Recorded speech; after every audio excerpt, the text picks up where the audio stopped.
La la li la lou. C'était un très beau clap. Une nouvelle année commence et nous recommençons ces vidéos qui sont les bilans des films et documentaires que j'ai pu voir le mois précédent. Le mois précédent, c'était bien évidemment la toute fin, le bouquet final de l'année 2025. Je dis ça parce qu'il y a beaucoup de films qui sont rentrés directement dans mes films préférés de l'année 2025, mais aussi des films que j'avais vus auparavant qui sont sortis officiellement durant ce mois de décembre, sans compter les films qui sont sortis le 31 décembre. Alors ça, c'est quand même assez fou. Il y a eu le dernier mercredi de l'année 2025, ça a été le 31 décembre, donc il y a des films potentiellement bons. Je pense à Magellan, par exemple, de Las Diaz, qui est un film qui a l'air intéressant, qui est sorti, mais genre le dernier jour, quoi. Donc ce qui va suivre est une vidéo qui va être un peu chargée. Je vais essayer d'être assez concis au niveau des films que j'ai vus, parce qu'il y a aussi des grosses sorties où il y a eu plein de trucs qui ont été racontés à droite et à gauche, donc je vais essayer d'apporter mon eau à ce moulin-là, mais pas essayer de répéter tout ce que dit tout le monde. J'ai bien dit essayer, voilà. En tout cas, c'est un réel plaisir de vous parler des films que je vais vous parler dans cette vidéo. Allez voir, si vous le souhaitez, mon petit montage des films que j'ai préférés en 2025. J'ai pas fait un top, j'ai fait juste un montage des images et avec les musiques de films aussi, parce que c'est aussi une sorte de top des musiques de films de l'année dernière. Ne perdez pas le réflexe de mettre un like à la vidéo, de vous abonner si vous n'êtes pas abonné, et surtout à partager pour qu'il y ait de plus en plus de monde qui répondent dans les commentaires et qu'une discussion se fasse, je ne sais pas. En tout cas, passons à cette vidéo qui va être assez robuste, je pense.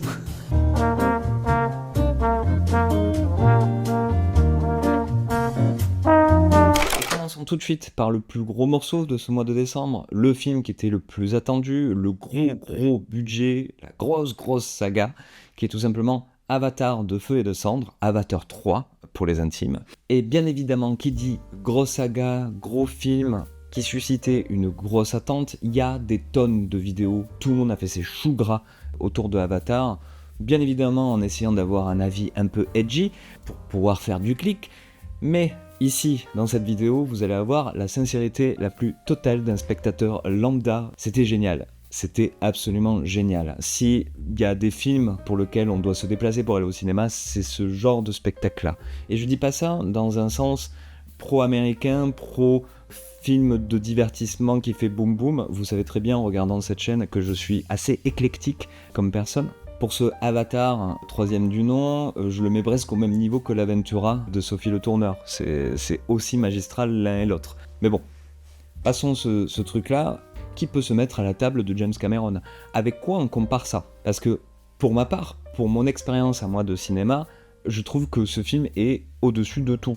Aller voir un film pour la technique, j'avoue que c'est un peu absurde, parce que c'est pas ça, le cinéma, ce n'est pas que ça, mais quand même, ce qui est en œuvre dans ce film-là est démentiel, à ce point que on retrouve un peu, selon moi, ce truc où on ne sait vraiment pas comment ça a été fait. C'est pour ça que je le mets en relation aussi avec l'Aventura de Sophie de Tourneur, parce que pour moi ça reste un mystère ultime d'arriver à ce qu'elle fait en tant que réalisatrice, les images qu'elle arrive à capter, le montage qu'elle arrive à faire, mais tout autant que la James Cameron, je ne sais pas du tout comment on en arrive à ces images-là, à ce film-là. C'est de la magie.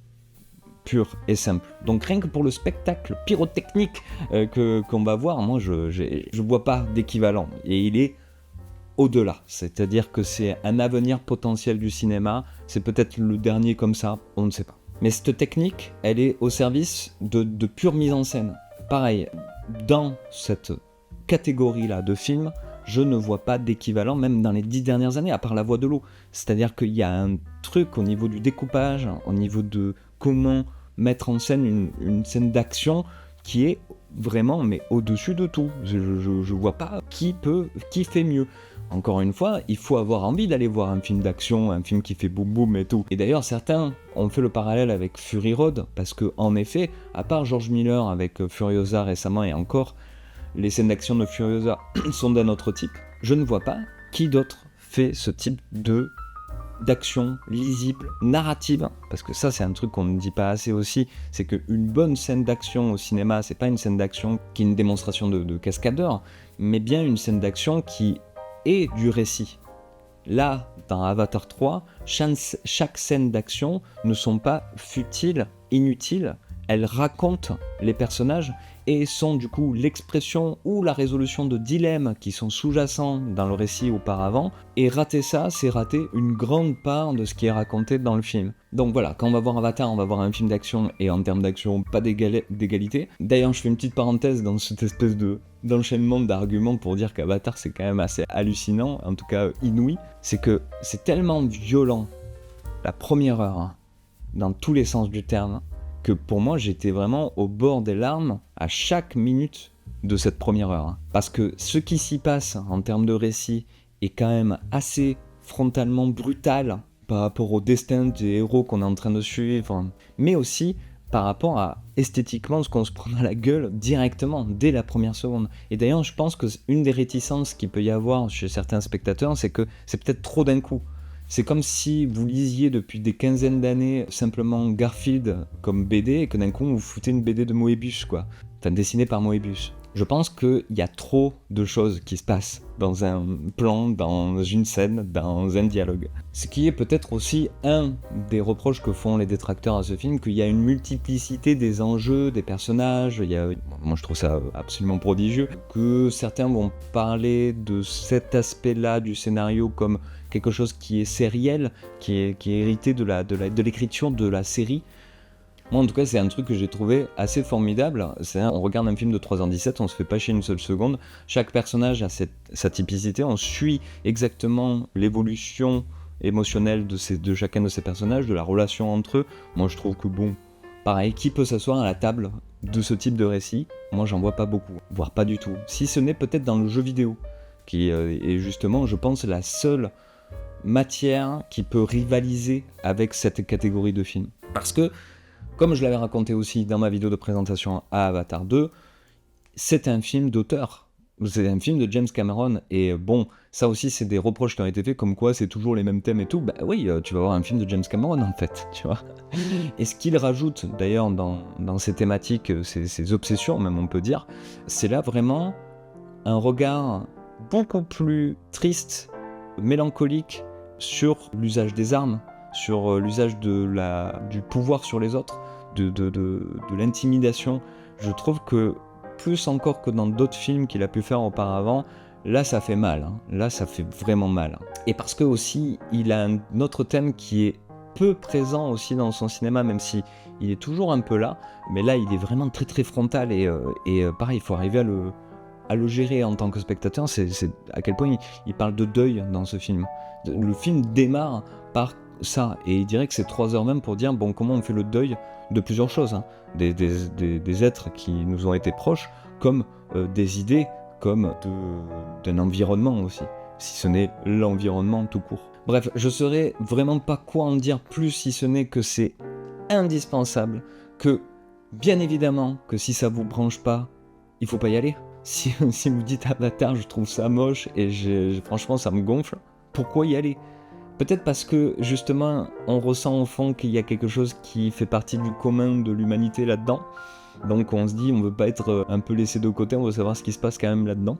Mais pour tous les autres, mais faut pas faire la fine bouche. Faut pas faire la fine bouche. C'est le seul, unique cinéma comme ça à l'heure actuelle. Il n'y en a pas existé avant. Je sais pas s'il y en existera après.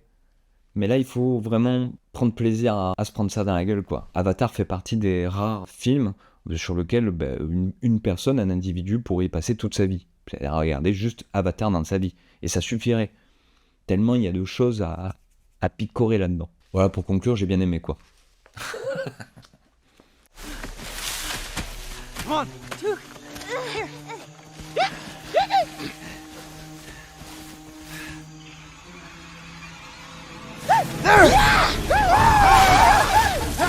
Et donc après le gros film d'une grosse saga qui était attendu depuis des années et tout ça, voilà un autre truc qui était attendu depuis des années mais dans une toute autre sphère, c'est le Résurrection de Big Han, réalisateur chinois que je suis depuis plusieurs années.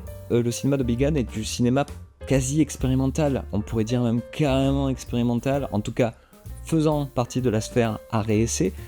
Et c'est son simplement 3e film, puisque les 2 premiers films avaient déjà fait tellement grand bruit, le mettant à la place de vraiment un espèce de petit prodige du cinéma mondial, que là, le Résurrection, il est sorti à Cannes et il a eu même un prix spécial. C'est-à-dire, en gros, il est tellement bizarre le film qu'il a son propre prix, quoi. Si vous voulez lire un article concernant ce film, je vous renvoie à mon Substack où j'ai écrit un article une semaine, même pas quelques jours après l'avoir vu.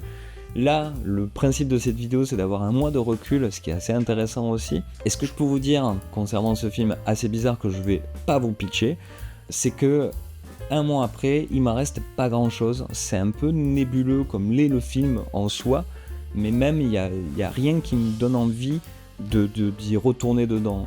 En tout cas, l'expérience est particulière. Il y a certains qui ont vraiment accroché de fou.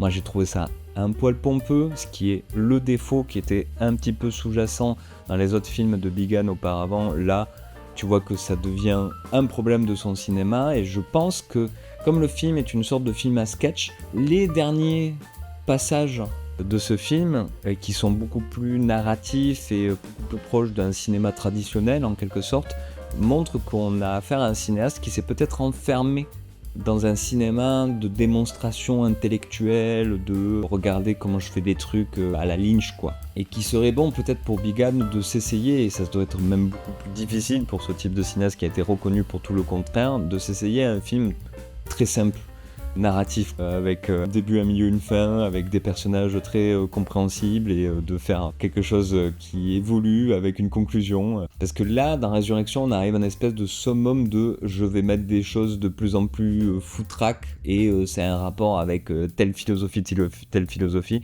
mais finalement, qu'est-ce qu'il en ressort un mois après pour moi? C'est que ce sont plus des illustrations de concepts plus qu'un film comme moi j'aime les expérimenter au cinéma. Et je suis un très grand fan de Lynch, ça fait partie de mes cinéastes un peu piliers. Mais je ressens pas chez ce Bigan, sauf peut-être dans 2 ou 3 moments dans Résurrection, cet amour pour les personnages, cet amour pour le romanesque. Donc voilà, s'il est encore au cinéma, tentez le coup si ça vous attire. Toujours pareil, c'est comme Avatar, il faut être attiré par un film, il faut avoir envie d'aller le voir. Et même parfois, il faut avoir envie de se surprendre à aller voir un truc qui est soi-disant pas notre cam. Et vous verrez bien. Moi, je reste par rapport au cinéma de Bigan toujours très attendons.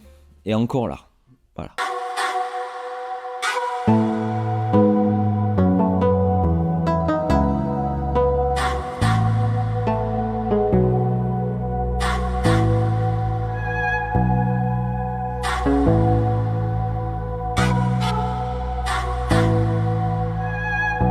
Film sorti au mois de décembre aussi, mais là cette fois-ci sur une plateforme, et pas n'importe laquelle, puisque c'est Prime Video, la poubelle des plateformes. Quoique Netflix, avec Netflix ils se battent un peu quand même, pour être la pire poubelle de cinéma possible sur les plateformes. Et parfois sort un truc qui est soi-disant original, mais qui juste n'a pas fait sa vie en salle, en tout cas chez nous. Et là c'est Roofman de Derek Cianfrance, qui est la raison de pourquoi dès que c'est sorti, j'ai été le regarder sur Prime Video, puisque Derek Cianfrance, je sais pas comment on le prononce, est le réalisateur de The Place Beyond the Pine, qui est pour moi un film assez fascinant, que je regarde régulièrement, qui a ses défauts, mais que je trouve vraiment enthousiasmant dans le contexte d'un cinéma américain qui parle de son propre pays, etc.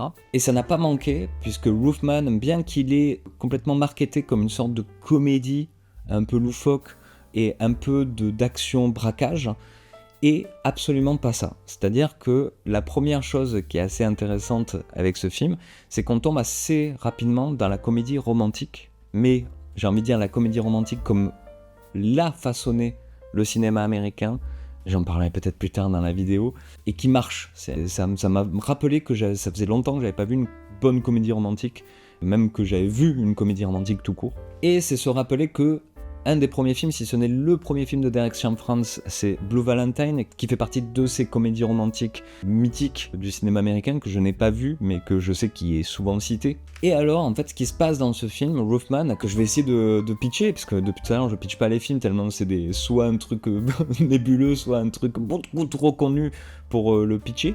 Donc Roofman parle d'un homme dont je sais plus le nom dans le film, qui est une histoire vraie, et qui a son importance d'ailleurs dans le récit du film, qui était un vétéran de la guerre en Irak, je crois la deuxième guerre en Irak, qui, un peu délaissé par son pays, et aussi incapable de faire quoi que ce soit dans la vie civile, se voit obligé, en quelque sorte, par ces dons qu'il a, à faire des braquages. Il a braqué, je sais plus combien, je crois 200 McDo, parce que ça c'est la super idée de ce gars-là, pour pouvoir subvenir aux besoins de sa petite famille et faire plaisir surtout à ses enfants, jusqu'à qu'il se fasse rattraper par la police. Mais comme le gars est super fort, il arrive à s'évader de la prison où il a été incarcéré, et là devient le début de ce film, va devoir se cacher, et notamment il a trouvé une super cachette, c'est dans un Toys R Us, encore une autre marque qui a son importance aussi dans le film. Et donc on va suivre comment ce gars se cache à l'intérieur de ce magasin de jouets, essaye de continuer quand même une certaine vie et éventuellement essayer de trouver un avenir à sa personne. Donc, grosse surprise, et film qui en tant que tel pourrait constituer une sorte de best-of, ou en tout cas de gros résumés des obsessions de son réalisateur. Car j'y retrouve dedans les choses qu'il y avait dans The Place Beyond the Pine, donc le déterminisme social, la violence aux États-Unis, aussi une façon de filmer une classe moyenne, voire une classe populaire d'une certaine façon, de jamais avec un regard trop stigmatisant. C'est ça qui est très intéressant. C'est-à-dire que je trouve que dans ce Direction France, il y a un réalisateur qui a pris ses leçons de Michael Cimino et qui en fait pas des grands films comme a pu faire Cimino avec Voyage au bout de l'enfer ou encore Les Portes du Paradis, mais le côté humain, très classe sociale, on voit les petites familles, les petits gens, comment ils se mouvent dans cette Americana un peu particulière et comment tous les éléments qui constituent ce drôle de pays agit sur eux. Se cache aussi dans ce film un traité sur l'incarcération, et ça je m'y attendais pas du tout aussi, qui parle non pas de la justice, comme dans un ciné millimètre, mais vraiment de l'incarcération, de qu'est-ce qui fait que dans ta vie, tu es potentiellement dans une prison, et que c'est pas forcément en prison que tu es en prison. Et c'est tellement ludique, c'est tellement fait de manière ludique et sans s'en apercevoir que jusqu'à la toute fin, où il y a je vous dévoile un truc, mais il y a le sempiternel truc qui se passe quand il y a un film qui est inspiré d'une histoire vraie, de faits réels. Il y a ce truc où on voit les archives avec les vraies personnes qui ont été incarnées auparavant dans le film par des acteurs. Là, on voit les vrais gens.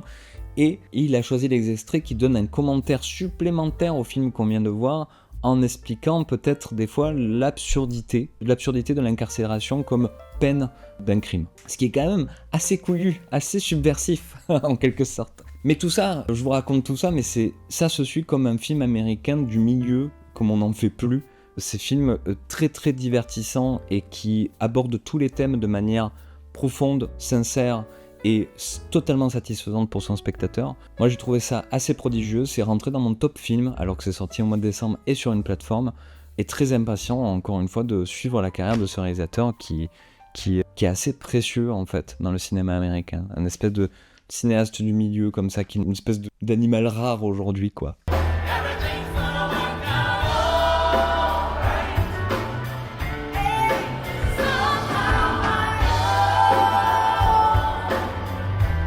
Du coup, j'enchaîne avec ce dont je parlais par Rothman, de cette comédie romantique américaine dont ce pays est presque l'inventeur, en vous parlant donc d'un film qui m'est cher à moi, qui est La Garçonnière de Billy Wilder. Pur film de Noël et de fin d'année, puisque c'est dans ce cadre-là que le récit de La Garçonnière se déroule. Film de 1960 qui raconte la petite vie de cet employé de bureau qui s'appelle Cissy Baxter, qui monte en échelon au niveau de sa hiérarchie parce qu'il a un petit truc en plus par rapport aux autres employés, c'est qu'il prête son appartement à ses patrons pour qu'ils ramènent des meufs qui sont pas leurs femmes. En gros, l'appartement de Cissy Baxter est la garçonnière de ses supérieurs. Jusqu'au jour où le patron, le gros patron, lui donne une grosse promotion en échange, pareil, de la clé de son appartement pour y amener une nana qui est la nana de l'ascenseur, jouée par Shirley MacLaine, dont Cissy Baxter commençait à louer une relation d'amitié, voire plus, et se retrouve un peu déçu de cette situation-là, disons. Bref, je sais pas si j'ai réussi à bien pitcher la chose. C'est un film très drôle, c'est un peu de l'humour à la papa de l'époque, hein, on est dans les années 60, mais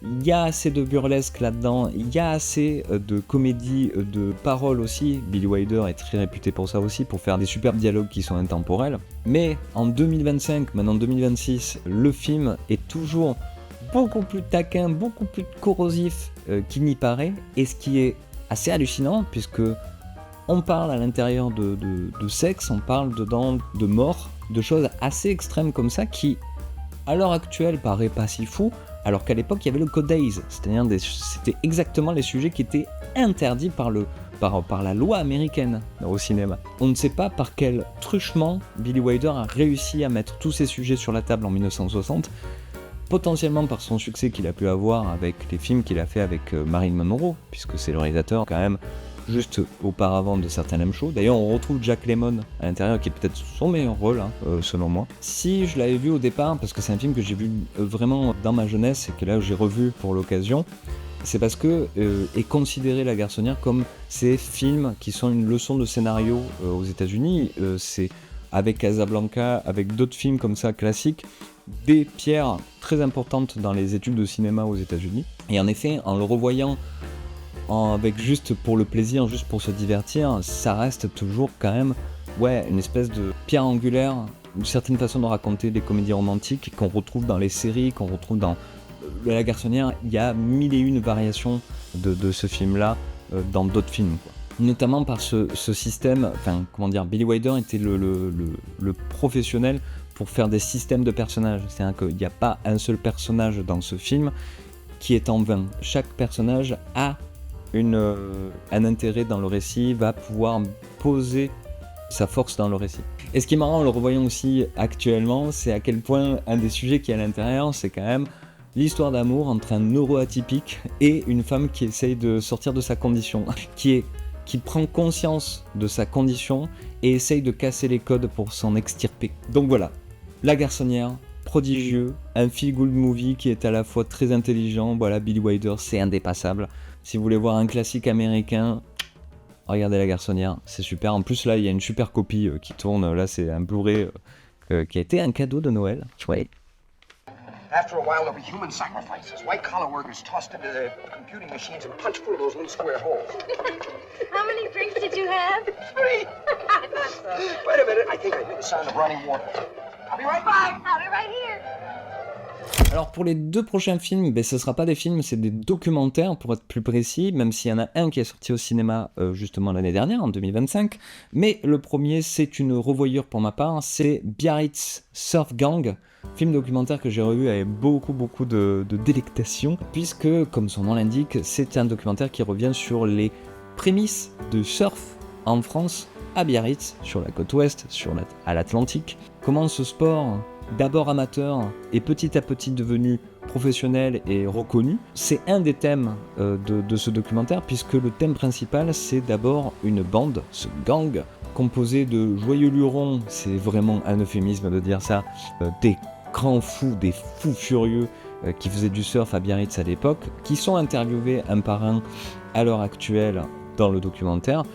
Et c'est absolument génial à suivre, toutes les anecdotes qu'il peut y avoir, de connaître un peu qu'est-ce qu'était cette région de France à cette époque-là, puisque c'est dans les années 80. Et donc c'est un documentaire qui est entrecoupé de séquences animées, type un peu cartoon psychédélique américain, pour illustrer les anecdotes folles qui sont racontées, les bagarres de rue, et qui retransmet surtout un état d'esprit, cet état d'esprit qu'il y avait dans le surf français à cette époque-là, qui n'était pas forcément l'état d'esprit d'autres régions. Et là où on croit que c'est un documentaire qui va retracer juste ça, eh bien ça nous surprend au fur et à mesure de la trajectoire des uns et des autres, en bien ou en mal justement. Et ça devient du coup très touchant à la fin. Et si vous êtes intéressé par le surf, c'est indispensable.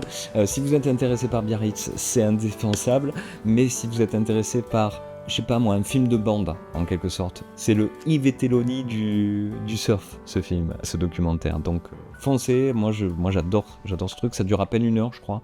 Biarritz Surf Gang, petite recommandation. On vivait surf, on buvait surf, on n'avait que ça dans la tête.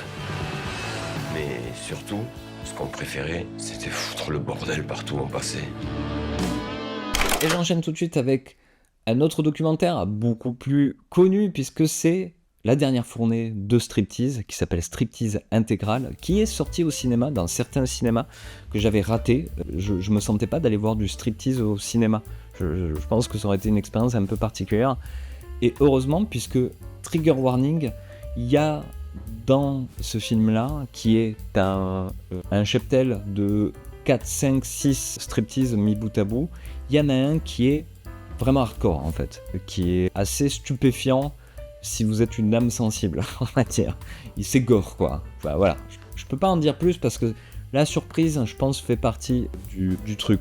Pour ce qui est du reste, on est dans la tradition striptease, pas de commentaires, on déboule au milieu d'un truc, il n'y a parfois pas de conclusion tout à fait, on suit des gens, des vrais gens, je sais pas comment ils arrivent à ce qu'ils soient à ce point sincères dans leur interaction et leur manière d'être devant la caméra. Peut-être que c'est dû au premier justement striptease qui est présenté dans cette logique-là, qui montre des influenceurs, enfin une influenceuse qui est à Dubaï, qui montre que du coup il y a un rapport à la caméra et à l'image qui a beaucoup changé entre la période où il y avait striptease qui passait à la télé et qui était hyper renommé et aujourd'hui où en fait tout le monde fait son striptease à longueur de temps sur les réseaux sociaux. Et donc c'est pour ça aussi que j'étais un peu réticent au départ puisque je me demandais quelle était la pertinence d'avoir du striptease en 2025. Et à la fin de ce bout à bout très intelligent, c'est pas juste un bout à bout, il y a une thématique qui se suit là-dedans.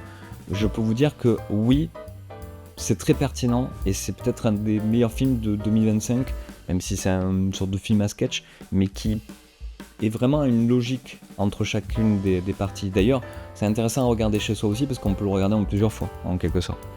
Mais il y a une thématique très importante dedans qui est celle de la mort, clairement. Quel est notre rapport à la mort en 2025, en quelque sorte. Mais aussi une thématique que m'a fait remarquer ma compagne, parce que moi, vu que je suis un petit garçon, je ne l'ai pas capté, mais en fait, chacun des striptease qui est à l'intérieur concerne une femme, en fait. Plus ou moins cachée, je reste nébuleux. Mais il y a un vrai portrait aussi de qu'est-ce que c'est que d'être une femme à l'heure actuelle, en 2025. Donc voilà, si vous étiez comme moi, un peu à se demander quelle était la pertinence de voir des nouveaux striptease aujourd'hui, si ça n'avait pas en fait perdu un peu l'aura que ça avait à l'époque, puisque il y a beaucoup de questions à se poser par rapport au dispositif de striptease, de est-ce qu'on rit d'eux, est-ce qu'on rit déjà, est-ce que c'est pas un peu misérabiliste. Ce n'est pas ça, on est vraiment dans un témoignage et là il y a dans ce format de long métrage de suivre plusieurs 20 minutes les uns après les autres, une vraie tentative de portrait de l'humanité qui, c'est les meilleurs, c'est les meilleurs, c'est assez incroyable. Attention aux âmes sensibles, encore une fois, même moi j'ai un moment un peu fermé les yeux. Pour vous dire. Il y a des critiques, il y en a des positives, il y en a des négatives. Ah ouais, je t'emmerde, c'est mon pognon que j'ai mis dans ce truc. Alors là, encore un énorme morceau que j'ai vu le mois dernier. Vraiment, ça a été vraiment le bouchon en décembre. Je sais pas s'il est sorti en décembre d'ailleurs, mais moi je l'ai vu en décembre. C'est Deux procureurs de Sergueï Lonitsa. Encore un film qui était à Cannes, un film qui n'a pas été primé pour le coup, mais qui aurait mérité, je sais pas, peut-être il a eu un truc, je sais pas. En tout cas, il a été très très remarqué et c'est pas pour rien, moi ça fait partie aussi des films qui sont rentrés direct dans les meilleurs films que j'ai vus l'année dernière. Je vais essayer de pas trop m'attarder dessus parce que en mettant des notes sur mon carnet, je me suis dit que finalement ça méritait peut-être plus un long article que là vous présenter les choses très longuement pour un film qui est pas forcément beaucoup vu. Donc je vais essayer de vous donner envie de regarder ce type de cinéma. Je vais pas non plus tenter de vous le pitcher trop profondément puisque c'est un film dont le plaisir est aussi de comment déroule l'histoire et de quelle façon. Mais tout ce que je peux vous dire, c'est que, je sais pas si ça donne envie, mais le film se passe pendant la purge stalinienne, à savoir au moment où Staline a pris le pouvoir en Russie, il a commencé à éjecter tout simplement les gens qui ont participé à la révolution bolchevique avant lui, pour asseoir un peu plus son pouvoir, sous couvert bien évidemment de raisons soi-disant valables communément. Et comme son nom l'indique, Deux procureurs, c'est l'histoire plus particulièrement d'un gars qui est incarcéré dans un de ces prisons, on n'est pas encore dans les goulags, mais de ces prisons assez dégueulasses du pays à ce moment-là, qui arrive à faire passer un message par 1000 chances, qui demande à ce qu'un procureur du régime vienne à sa rencontre pour pouvoir discuter. C'est le point de départ de Deux procureurs. On suit un jeune procureur qui vient juste d'avoir sa carte de procureur et qui va parler avec ce prisonnier-là. Et déjà, il y a un premier rebondissement qui se passe. Ce qu'il faut savoir, si vous aimez les rythmes lents, vous serez servi. C'est que là, il y a dans la mise en scène de Sergueï Lonitsa, j'arrive pas à le dire, Lonitsa, il y a une volonté de temps réel en quelque sorte, c'est-à-dire que chaque couloir qui amène à une porte va être montré en temps réel. Et justement, c'est une des thématiques de ce film, le temps long, l'attente. Comment l'attente est aussi un asservissement, en tout cas quelque chose pour lequel on peut asseoir son pouvoir. Il y a plein de choses qui se passent dans la mise en scène, en tout cas de Lonitsa dans ce film, notamment une question de dualité, de miroir, qui est très ludique tout le long, une mise en scène géométrique où n'existe aucun cercle dans ce film, alors que le film est un cercle. Voilà. Et malgré le sujet, malgré ce que ça dénonce en quelque sorte, puisqu'en faisant ce film-là, bien évidemment qu'il ne raconte pas vraiment l'époque, quoique si, mais surtout il raconte notre époque. Vous ne verrez aucun autre film aussi kafkaïen que ce film-là aujourd'hui. Il y a du coup un rapport à l'absurdité, un rapport à la lenteur qui est parfois assez drôle en fait. Il y a de l'humour dans ce film. Un humour très très particulier, mais ça peut vous plaire aussi. En tout cas, c'est une expérience à part. Un film qui est pas très long, mais qui pourtant est très long, tellement d'une absurdité lente que même la fin, le dénouement est au ralenti. Et ça, moi, j'ai vraiment pris beaucoup de plaisir et c'est un des super films de l'année dernière, de Procureur de Sergei Lonitsa. En attendant qu'il soit disponible à droite ou à gauche, peut-être que vous allez regarder ça un jour sur Netflix ou sur Prime Video, va savoir.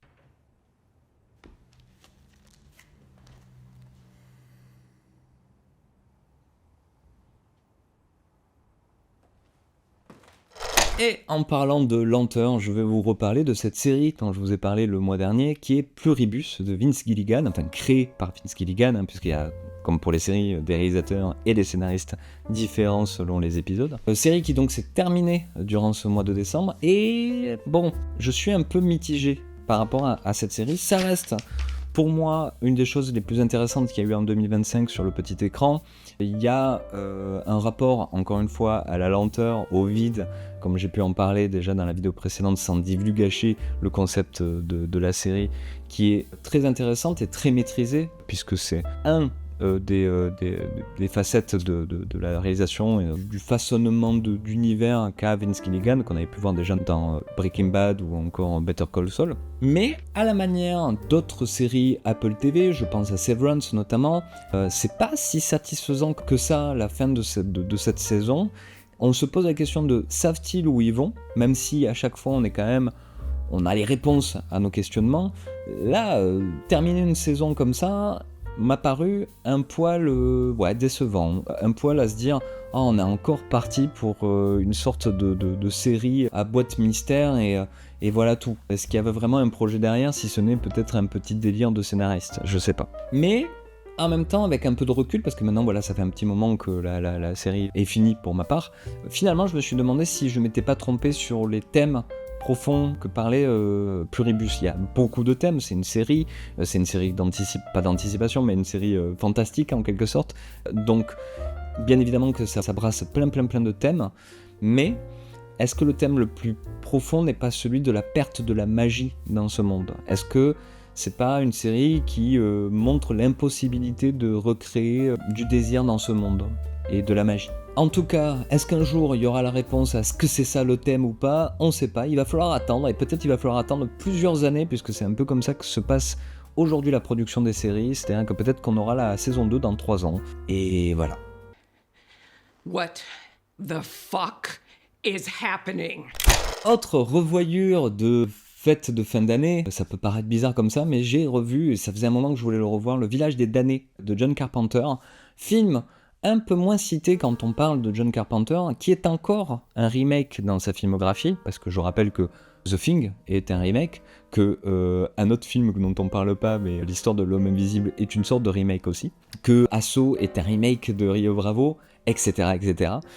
Là, Le Village des damnés est un remake officiel du Village des damnés, qui est un film des années 60, qui raconte comment, dans un petit village perdu, enfin une petite ville perdue au milieu des États-Unis, après un phénomène un peu étrange, on ne sait pas trop, va y avoir des femmes, toutes les femmes de cette ville qui vont tomber enceintes le même jour et vont faire naître des enfants tout blonds et tout bizarres qui ont certainement des pouvoirs un peu télépathiques. Voilà, on est dans la pure tradition de ce cinéma un peu horrifique, science-fictionnesque des années 50-60 américains qui était une parabole presque pas cachée de la peur du communisme, hein, comme l'était la guerre des mondes, enfin la reprise de la guerre des mondes, etc. etc. Et donc ce qu'en fait John Carpenter presque 40 ans plus tard, puisque c'est dans les années 90, c'était en 96 je crois qu'il était sorti le film, est assez intéressant. En le revoyant de nouveau là, le film a ses petits défauts, notamment dans le découpage ou dans le montage, mais qui est sûrement dû au fait que c'est pas un gros budget, mais c'est un des films tardifs de John Carpenter où il était déjà un peu en perte de vitesse en quelque sorte, et que si on lui donnait l'argent pour faire un film, il le fait, mais il va pas se battre pour avoir le final cut en quelque sorte. Donc on sent que y a plus de pellicule que ce qu'il y a à l'écran au final. Reste que le travail qui est fait autour de cette histoire du village des damnés est très intéressant par John Carpenter. On sent que le projet a eu le green light parce qu'il y a eu Twin Peaks, il y a une atmosphère très Twin Peaks dans ce village des damnés que j'avais complètement oublié en fait, et on sent que c'est parce que Twin Peaks était un gros carton à l'époque que ce film a eu raison d'exister, on va dire. Mais il y a aussi le côté X-Files aussi de l'époque, tout ça, voilà, avec du recul, se forme logiquement en fait dans l'existence de ce village des damnés. Et par rapport aux thématiques de John Carpenter sur le mal absolu, sur aussi le pervertissement d'une communauté en quelque sorte, c'est génial. On est dans une suite logique du Prince des Ténèbres, dans une suite logique de The Thing. Là, plus frontalement, il y a cette idée de comment s'immisce le fascisme dans une communauté et comment tu l'acceptes en fait, au fur et à mesure. Et bon, comment le combattre ? C'est un peu désespéré comment le combattre, selon John Carpenter. Hein. Et ça l'était déjà un peu dans le film original, mais là, il y a un truc où on sent qu'il y croit pas, quoi. Sinon, en dehors de tout ce qui est nerd de John Carpenter et de gens qui ont déjà vu ce film-là, si c'est la première fois que vous voyez, ça a son lot de scènes absolument cultes, de scènes terrifiantes, d'idées toutes connes mais qui provoquent beaucoup de frayeur. Moi, je serais de ceux qui disent réhabilitons le village des damnés comme un film culte de ces années-là, comme un film culte tout court. Tentez-le, c'est un bon trip, c'est un peu vieilli sur certains aspects, on va pas se mentir, mais c'est du bon cinéma comme on aime, enfin moi comme j'aime en tout cas.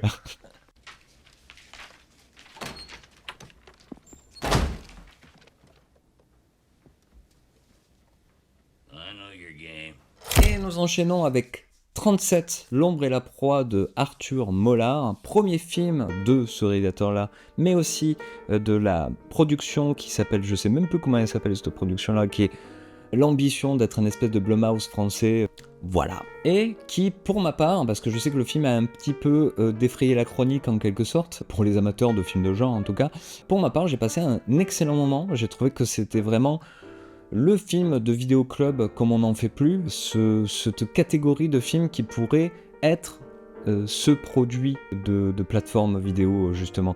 Ce petit film de 1h30 avec une histoire qui a des rebondissements, où tout n'est pas très cohérent, on va se l'avouer, mais si on est dans le mood, on va dire suspension de crédulité de ce cinéma de genre, de ce cinéma symbolique, parce que j'en ai marre en fait de dire cinéma de genre ou quoi, c'est du cinéma de symbole, alors franchement, on prend un pied pas possible. C'est un film qui propose des images avec peu de moyens, qui quand même imprime la rétine. Hein. Moi j'ai beaucoup aimé, moi j'ai trouvé qu'il y avait vraiment une vraie proposition là-dedans. Parce que de quoi parle 37, L'ombre et la proie ? Parce que ne regardez pas la bande-annonce, je trouve qu'elle divulgage certaines choses, et c'est un film auquel il faut vraiment rentrer voilà, comme un film de vidéoclub. Ah, j'aime bien le concept, let's go. On suit un camionneur qui est un peu, on va dire, sur la brèche, en quelque sorte, puisqu'il n'a pas beaucoup d'argent, il est loin de sa famille, bien évidemment, et on sent que c'est pas facile en ce moment, qui, après avoir déposé une de ses cargaisons et qui doit repartir, fait la rencontre d'une femme enceinte qui fait de l'autostop pour aller à un endroit. Et en prenant cette femme, au final, puisqu'au départ il est un peu contre, hein, c'est anti-professionnel de faire ça, il se rend compte qu'il y a un truc qui cloche avec cette nana, parce que déjà elle s'appelle 37 quand elle se présente à lui. Donc voilà, je dirais que ça, c'est un film assez court, c'est un film qui peut énerver à un certain moment parce que Il y a beaucoup d'incohérences, mais ces incohérences sont quand même justifiées vers la fin du film, peut-être pas de manière assez satisfaisante pour certains, mais pour moi, qui suis amateur de récits aussi un petit peu, on va dire, enfantin en quelque sorte. Il y a quelque chose dans 37 qui est de l'ordre de la BD, du comics, de la petite planche de BD, de comment raconter tout un truc assez grand dans une toute petite histoire, quitte à faire des incohérences, quoi. Rajouté à ça, moi j'ai trouvé les comédiens exceptionnels, qui arrivent vraiment à desservir des dialogues qui sont parfois pas faciles à sortir comme ça, qui justement sortent du réel, de nos réalités en tout cas. Et puis voilà, avec un petit dispositif comme ça, il y a vraiment de grands moments, et moi ça me fait plaisir de voir ce genre de cinéma que moi je ne vois par exemple qu'en Espagne. Il n'y a que le cinéma espagnol qui peut procurer du petit cinéma de genre comme ça, un peu étonnant et très européen. Donc voilà, moi, 37, L'ombre et la proie, c'est indispensable, c'était trop bien, j'ai passé un très bon moment, et je vous engage à avoir un peu d'indulgence. Et je suis très impatient de voir la suite de ce réalisateur. Comment tu t'appelles? 37. C'est un prénom, ça? Autre film français qui était aussi un premier film, qui était aussi étonnant dans sa proposition, j'ai vu Cassandre de Hélène Merlin, qui est sorti en 2025, mais que moi j'ai rattrapé en VOD. Film qui avait fait un petit peu son bouche à oreille en fait au fur et à mesure, jusqu'à mes oreilles à moi, et que je me suis dit, bah écoute, le pitch m'intéresse pas, mais s'il y a autant de bouche à oreille, c'est qu'il doit avoir quelque chose à grailler là-dedans. Puisque Cassandre, sur le pitch, raconte l'histoire d'une adolescente, Cassandre, qui doit changer d'écurie puisqu'elle fait du cheval durant l'été. Et en allant dans cette nouvelle écurie un petit peu plus à la cool que là où elle était, puisqu'elle était en école militaire juste avant, va découvrir une autre façon un peu de vivre, un peu d'avoir de relations humaines, qui diffère complètement de sa propre famille, qui est un peu barjot, on va dire ça, parce que c'est ça que je ne savais pas de ce film Cassandre, c'est que je croyais que c'était vraiment une chronique familiale qui allait parler justement de thématiques assez frontalement, type l'inceste, je vous le dis d'avance, type violence parentale. En fait, on est dans un film qui est un peu français finalement, de barjot, c'est-à-dire de excentrique. Voilà, nous sommes dans une famille qui a ses propres codes, qui a sa façon d'interagir les uns avec les autres, avec la maman qui est toujours à poil, avec des trucs en fait un peu foufou comme ça, dont on comprend pas trop bien où on veut en venir avec ça. On ne comprend pas trop bien si on doit prendre la chose comme réalité en quelque sorte, ou comme conte fable. Ce qui, pour moi, pour regarder ce film-là, pour l'aborder, je l'ai pris comme plutôt une fable, puisqu'il y a une voix off, il y a la voix off de Cassandre dès le début, et qui fait une espèce de résumé de qu'est-ce qu'est sa famille. On a l'impression d'être dans le jeu d'enfant, ces espèces de sous-jeunés qu'il y a eu après Amélie Poulain, quoi. Et bon, je vais pas aller par quatre chemins, moi j'ai pas beaucoup aimé ce film-là, même si je trouve qu'il y a 2-3 tentatives à l'intérieur qui sont quand même, qui méritent en effet de jeter un œil. Donc il y a un truc dans ce film qui m'a un peu dérangé, dans le mauvais sens du terme, c'est que, comme un tout premier film en quelque sorte, c'est que on sent qu'il y a au fond des envies, des désirs de cinéma, une envie notamment de faire rentrer cette histoire dans quelque chose qui se rapprocherait plus du genre, ou d'un théâtre de l'absurde à la Ionesco, en quelque sorte, hein. Moi j'y vois beaucoup de ça, mais qui va pas totalement. Au final, il y a le frein à main. Si l'intention de départ était de faire donc du coup cette absurdité, ce truc barjot très français hein, finalement, vas-y, fais-nous du Ionesco, fais-nous du Buñuel, trouve ta voie là-dedans. Malheureusement, on se rattache à beaucoup de ficelles scénaristiques vues et revues, même si on a une volonté dedans de casser un peu la temporalité avec des séquences de marionnettes qui a sa petite conclusion à la fin aussi assez émouvante. C'est malheureusement un peu timide, en fait. Et du coup, ça a eu tendance un peu à m'agacer, malgré les comédiens, parce qu'ils sont tous géniaux, vraiment. Et en tête, l'interprète qui joue Cassandre, qui est une nouvelle personne que je connaissais pas, et son frère, qui est terrifiant. J'espère que cette personne n'est pas véritablement comme ça dans la vraie vie, une espèce de personne un peu limitée, pour être gentil, qui moi m'a fait penser, on parlait des films gore et des films de genre, qui m'a fait penser à tous ces boogeyman qu'on voit dans le cinéma d'horreur depuis Massacre à la tronçonneuse et tout ça. Moi ça m'a fait penser beaucoup à ça, Et ce qui me fait me dire que il y a ça, je sens, sous-jacent dans Cassandre, mais qui est jamais pleinement exprimé. C'est dommage. Je pense que je vais un peu l'oublier ce film, mais malgré les tentatives d'audace, en quelque sorte.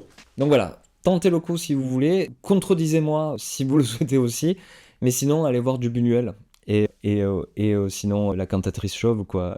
Ben voilà, quoi. T'as déjà couché avec un mec, toi? Non. Pour finir, c'est un peu étrange comme film comme ça dans cette vidéo, mais j'ai revu le Spunz de Marcel Pagnol, film des années 30. Marcel Pagnol, j'ai pu faire mon coming out pagnolesque lors de la sortie de ce film, que j'ai beaucoup aimé, qui fait partie de mon top aussi, qui est Marcel et Monsieur Pagnol, film d'animation sur la vie de Marcel Pagnol par Sylvain Chomet. Mais donc du coup, Marcel Pagnol a été cinéaste et a fait de très grandes comédies, dont Le Spunz, qui est peut-être un de ses films les plus réputés, les plus connus. Et pourquoi je l'ai revu? C'est parce que je me suis rendu compte d'un truc assez exceptionnel dans donc ces poubelles sur pattes que sont les plateformes de vidéos, que sur Netflix, il y a, pas tous, mais il y a quand même beaucoup de films de Marcel Pagnol dans leur version restaurée récente. C'est-à-dire avec une image et un son absolument potable pour aujourd'hui. Je dis potable parce que c'était des films qui passaient notamment sur France 3, sur France Télévisions à l'époque et tout, et qui parfois on comprenait pas tout ce qu'ils disaient parce que la bande sonore était un peu grésillante et puis l'image était tout simplement granuleuse et un peu terne, quoi. Là, j'ai voulu relancer le Spunz et je me suis laissé avoir et je l'ai regardé quasi en entier, voilà, pour dire que je l'ai pas non plus regardé tout à fait. Et ben c'est les redécouvrir. L'image est tellement, le noir et blanc est tellement beau, le son est tellement audible, c'est aussi con à dire, que c'est une vraie redécouverte de ces films-là. Et quelle est cette redécouverte-là? C'est que malgré un jeu théâtral au début qui peut un peu désarçonner pour un spectateur de 2025, c'est quand même un art de la scène et du dialogue qui voilà, a fait ses émules au fur et à mesure des années dans le cinéma français, mais qui est indépassable. Fernandel est indépassable, Rému est indépassable. C'est terriblement drôle, terriblement aussi, comment on pourrait dire, acerbe, piquant. Il y a aussi beaucoup dans ce film de dialogues parfois très préjudiciables aujourd'hui, voilà, en ce qui est en termes de sexisme ou de racisme, mais pourtant il y avait déjà cette modernité qu'il y a un regard toujours à poser par un autre personnage, comme quoi c'est pas bon de penser comme ça ou de dire ces choses-là.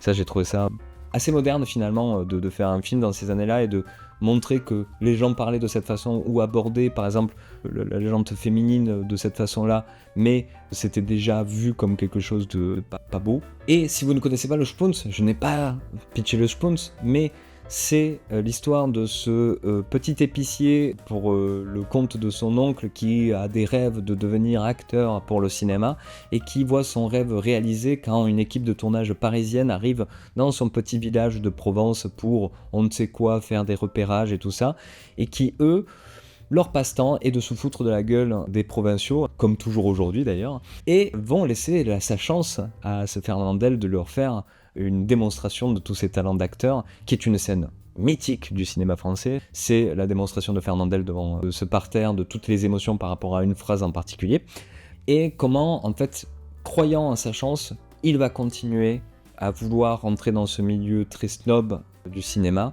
Donc, film qui fait vraiment mal au cœur, en quelque sorte, qui est le dîner de cons avant l'heure. Hein. Le dîner de cons n'est qu'une revisite de cette thématique qu'a réussi à mettre Pagnol dans un scénario. Et on voit toujours chez Pagnol ce truc que, à la base, c'est un gars qui est fasciné par la mythologie, par les tragédies grecques, et qui a trouvé sa voie dans le comique et dans sa région natale pour s'exprimer. Mais au fond, ce sont des tragédies grecques, ce sont des tragédies de famille, de gens qui, là, on a un peu le midi-quart. Mais ça reste drôle, ça reste bon enfant. Et bon, voilà. Comme je vous ai dit, quel plaisir de voir ça. Il y en a plusieurs sur Netflix comme ça de Pagnol qui sont en bonne forme, quoi. Qu'on peut voir avec un œil totalement neuf. Donc voilà, dernière recommandation de cette vidéo, le Spunz de Marcel Pagnol. Bienvenue en 2026. Mais oui, d'habitude, les enfants prodigues, ça revient triste et maigre le soir et en hiver. Toi, tu reviens repu là, et joyeux, et l'après-midi au printemps. Tu ne sais rien faire comme les autres. Allez, va. Entre tout de même. Fais attention de ne pas faire pleurer ta tante.